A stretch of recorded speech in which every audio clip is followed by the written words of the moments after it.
So when we open Exodus 2, we're not in a cozy family story. We're in a world that has decided that some people are better not seen at all. And today on Mothering Sunday, we are going to learn from two mothers in that world, two women on opposite sides of the same river, whose courage and compassion still speak to us all. Okay, let's have some context. Pharaoh has ordered that every Hebrew baby boy is to be thrown into the Nile. Now, the Nile is a place that should have been a sign of life, but instead it becomes now a place of death. Because when Pharaoh looks at these children, he doesn't see individual lives. He sees them as problems to be solved. And yet, into this world, Exodus gives us something small and stubborn. It says, "A man of the house of Levi went and took as his wife a Levite woman, and the woman conceived and bore a son." So in this hostile context, we have a regular couple, a regular pregnancy, and a baby. But under this regime, this is an act of defiance. They are choosing not to live as though Pharaoh's word is the deepest truth. And then comes a line that runs through the whole story, and I want us to catch this today. It says, "When she saw that he was a fine child, she hid him 3 months." When she saw, this is all about sight. Because Pharaoh sees Hebrew boys as a threat. But this mother, in contrast, sees her son and sees something good. Okay? And this language of sight echoes, Genesis 1 at the beginning of the Bible, where God sees what he has made and calls it good. And here she sees that the child is good. She sees that the child is fine. So, in a world that has stopped seeing clearly, this woman dares to see with God's kind of sight.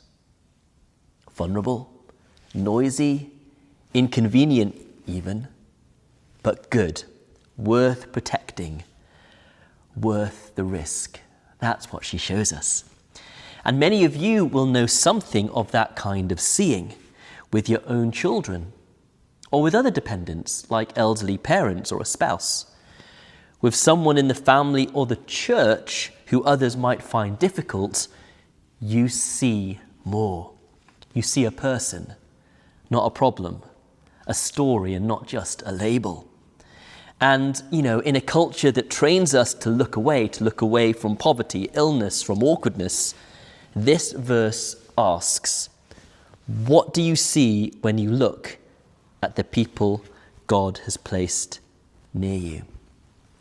For 3 months, she hides him. We're not told how many times she jumped when there was a knock at the door or sat up through the night trying to hush a crying baby. 3 months is a long time in a house where a child is not allowed to exist. So this is mothering that is costly. This is mothering that is anxious and brave. Be encouraged, those of you, when sometimes mothering is difficult. And then comes a painful turning point in the story. It says, when she could hide him no longer. There comes a point where love runs out of hiding places. A point where you cannot protect someone simply by keeping them under your own roof or under your own control. Okay, she could no longer hide him. And some of you know that moment with teenagers who are suddenly taller than you when they're making their own choices, or with grown-up children even, whose decisions frighten you.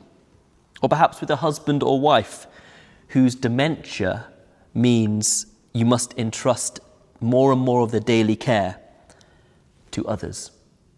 All right? But what this mother in Exodus teaches us is this, that she doesn't stop loving, but she changes how she loves. What does it say? It says, she got a papyrus basket for him, plastered it with bitumen and pitch. She put the child in it and placed it among the reeds on the bank of the Nile. What's quite beautiful is this mother takes what is at hand to weave into a small vessel. She coats it so it will float.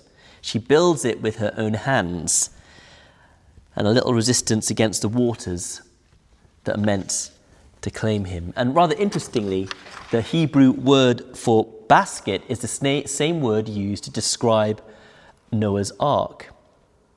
Let's think about that for a second. Noah's Ark carries a family through the waters of judgment. And here in this text, this tiny ark carries a baby through the waters of Pharaoh's judgment and cruelty.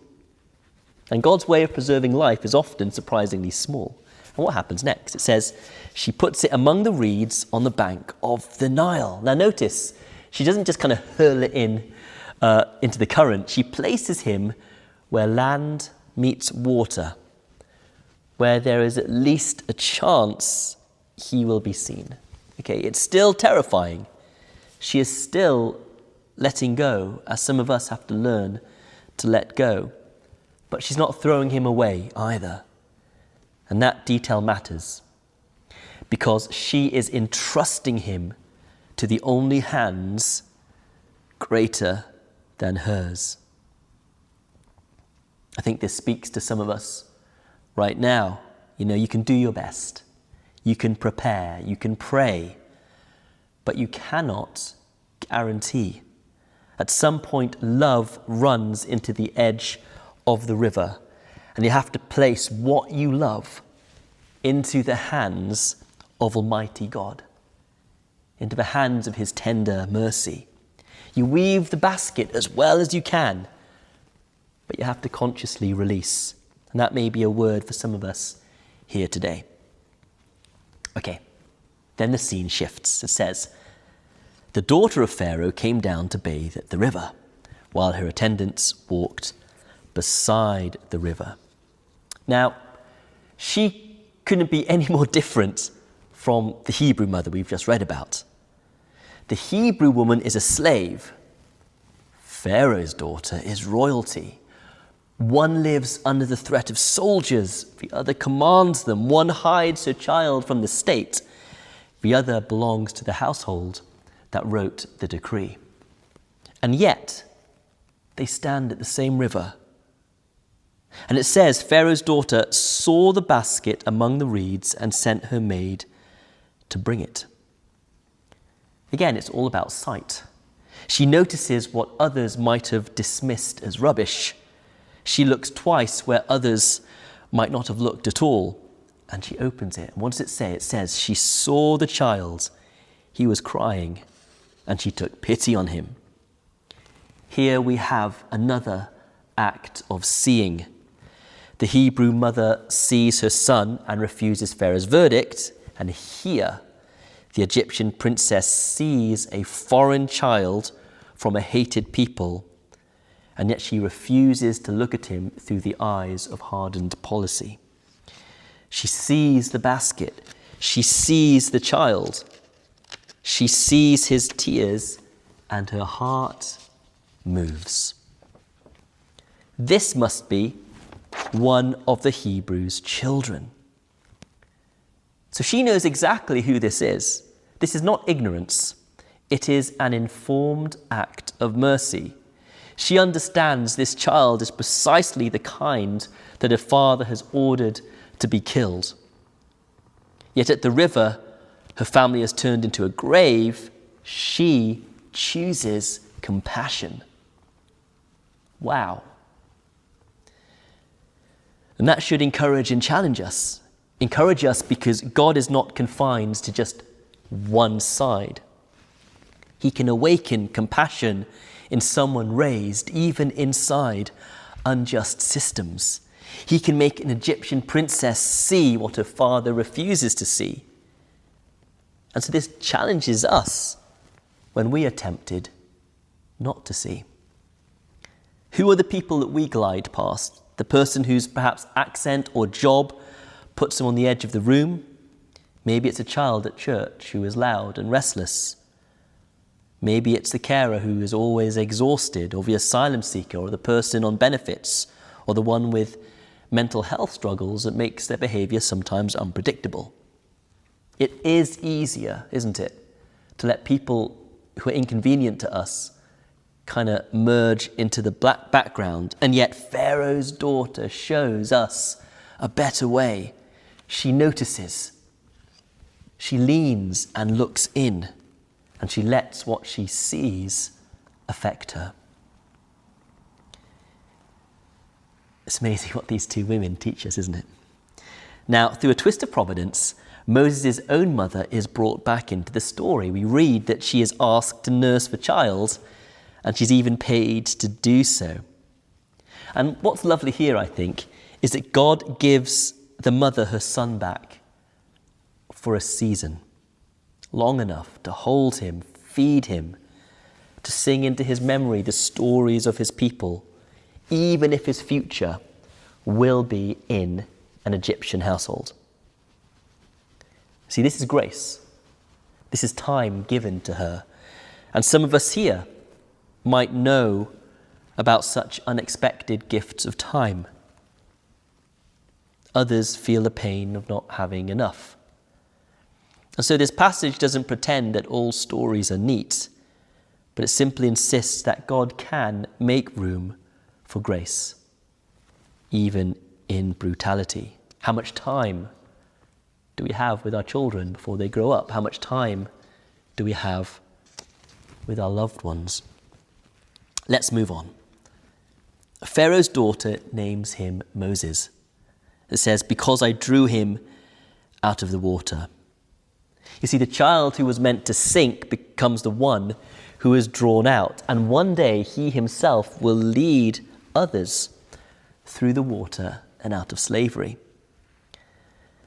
So on this Mothering Sunday, we have a tale of two mothers on separate sides of the river. And these women are not, as we've heard, background characters. They are examples. They show us what it means, number one, to see rightly in a world that is often blind. Number two, to refuse to look away when things are painful or inconvenient. And number three, to love even when there are no guarantees. And what's lovely is that Moses' life is shaped by both of them. One by birth and one by adoption. One gave him life, the other gives him a home in which to grow. One teaches language and faith of his people. The other equips him to move in the courts of power. God uses both. And without them, humanly speaking, he would not have survived. And our gospel reading reminds us that this pattern continues. In our gospel reading, Mary brings her child, Jesus, to the temple and hears Simeon say that this child will cause the falling and rising of many. And then it says, and a sword will pierce your own soul too. She too is a mother, Mary, who must see clearly, to see both promise and pain, and to go on loving even when she cannot control the outcome. To keep loving even when we cannot control the outcome. So where does this tale of two mothers, well maybe three now, leave us? In Exodus 2, these women are the first to really see. One sees the goodness of a child, the other sees the tears of a stranger's baby. And just a few verses later we read, God looked upon the Israelites and God took notice of them. Remember, sight. Their seeing is a glimpse of God's own seeing. The mother heart of God, so to speak, who does not look away. For some of us, Mothering Sunday may be a time we feel lonely or overlooked or forgotten. These two women remind us, they point to the fact that God sees you. He doesn't look away. So hear this, especially if today is hard. He sees the parent worried about a teenager. He sees the spouse leaving their loved one in a care home. He sees the one who feels on the edge and out of place. And because we are seen like that, we are called to see like that, to notice and not look away, and to love even when we cannot guarantee the outcome. Just want to wish you all a happy Mothering Sunday. Amen.